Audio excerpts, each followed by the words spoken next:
Hey future doctors, the USMLE journey isn't just about memorizing facts and acing exams. It's about laying a solid foundation for your success. And trust me, there's a lot more to it than you might expect. In today's video, I'll be sharing 7 essential things that no one really tells you about the USMLE pathway and how you can kickstart your journey the right way. Let's jump in. The key elements needed for the USMLE pathway include some important paperwork and must-haves to help you get started on the right foot. First off, if you haven't already, get yourself a passport. Sounds simple, right? But it's a must-have. You'll need it for test registration, applying for international clinical rotations, and traveling down the line. Don't put it off. Trust me, it's your golden ticket to global opportunities. That being said, try to get a visa appointment early when you feel equipped and are ready for the journey. Whether you're planning to do rotations, electives, or even take step 3, the process can take time. Wait times for visa appointments are significant in some countries, so it's always better to plan ahead and ensure you're well prepared for your trip to the US.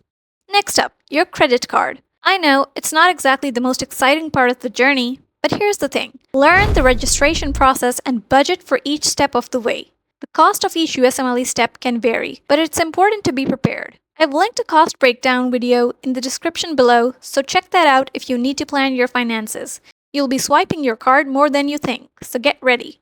Whether you're still in med school or a recent grad, it's crucial to keep track of clerkship rotations, which usually start in the 3rd year for IMGs.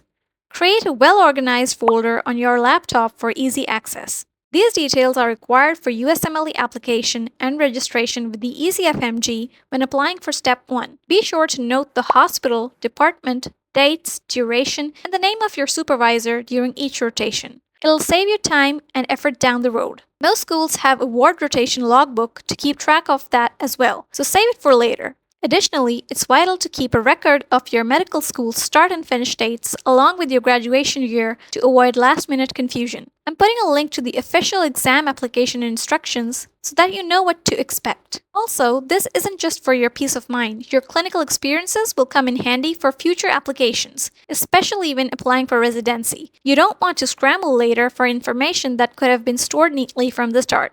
Next, your CV is your story, so make it shine. Don't wait until the last minute to start working on it. Document your experiences, skills, research, and clinical rotations early. Keep it simple, keep it professional. Having an updated CV will make life much easier when it's time to apply for residency programs. It will also allow you to share your progress with mentors or even when applying for rotations. Make it 1 page or 4. It should cover your professional journey in a comprehensive yet concise way. I'm thinking of making a video on how a CV should look like. Let me know if you'd like that. Here's a peek into the things you should start working on.